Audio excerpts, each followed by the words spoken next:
आज की कहानी एक ऐसी कहानी है जो किसी दूर दराज जंगल की यादों में मतलब खरोच की तरह लिखी हुई मिली। ये कहानी है एक चेतावनी की और उस चेतावनी को नज़रअंदाज करने के भयानक अंजाम की। तो कहानी शुरू होती है दोस्ती और एडवेंचर से। सोचिए, एक घना रहस्यमयी जंगल और कुछ दोस्त हैं जो उसकी तरफ खिंचे चले जाते हैं। उन्हें क्या पता था कि वो जंगल अपने अंदर कितने गहरे, कितने अंधेरे राज छुपाए बैठा है। उन सब में गजब का उत्साह था, है ना? अनजान रास्ते, दोस्तों का साथ, मजा तो आएगा ही। पर अफसोस, उन्हें ये नहीं पता था कि ये जो यादगार पल वो बना रहे हैं, वो उनकी जिंदगी के आखिरी खुशनुमा पल होने वाले थे। अब देखिए, जंगल में जाने से पहले उन्हें एक बहुत जरूरी वार्निंग मिली थी। उनके गाइड ने बड़े ही गंभीर लहजे में साफ साफ कहा था, कुछ भी हो जाए, सूरज ढलने से पहले लौट आना। ये सिर्फ एक सलाह नहीं थी, समझ लीजिए एक नियम था जिसे तोड़ना मना था।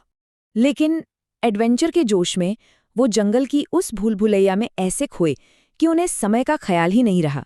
वो चेतावनी, उन्होंने उसे नज़रअंदाज कर दिया और बस यही उनकी सबसे बड़ी और आखिरी गलती साबित हुई। और बस यहीं से कहानी का पूरा मिजाज बदल जाता है।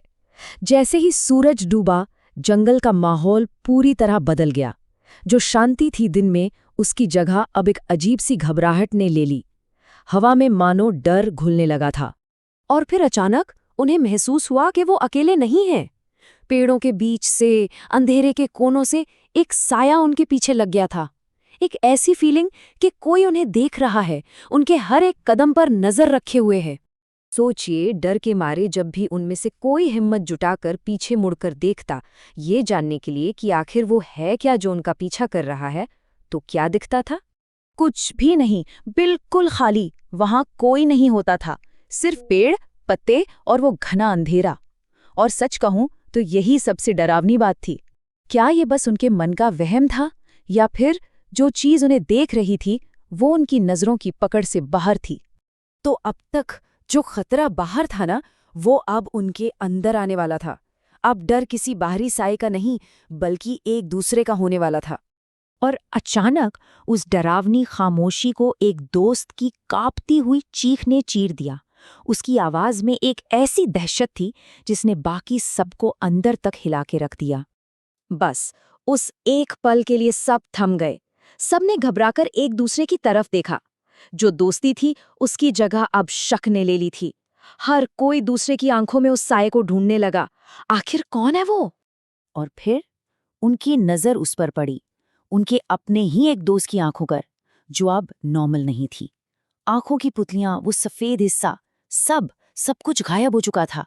उनकी जगह बस दो गहरे काले गड्ढे थे, खाली, जिनमें कोई भाव नहीं था। इससे पहले कि कोई कुछ समझ पाता या कुछ कर पाता, वो दोस्त एक बहुत ही धीमी, डरावनी आवाज में बोला। एक ऐसी आवाज जो किसी इंसान की लग ही नहीं रही थी। उस रात असल में क्या हुआ ये कोई नहीं जानता। कहानी का जो आखिरी हिस्सा है वो अगली सुबह की खामोशी में मिलता है। और यकीन मानिए, ये खामोशी रात के उस तूफान से भी ज्यादा डरावनी है। अगली सुबह जब बचाव दल उस जगह पहुंचा तो वो दोस्त वहां नहीं थे। वहां सिर्फ उनका सामान बिखरा पड़ा था, उनके बैग्स, कैमरा, वो सारी चीजें जो वो अपने साथ लाए थे। लेकिन इंसानों का कोई नामो निशान तक नहीं।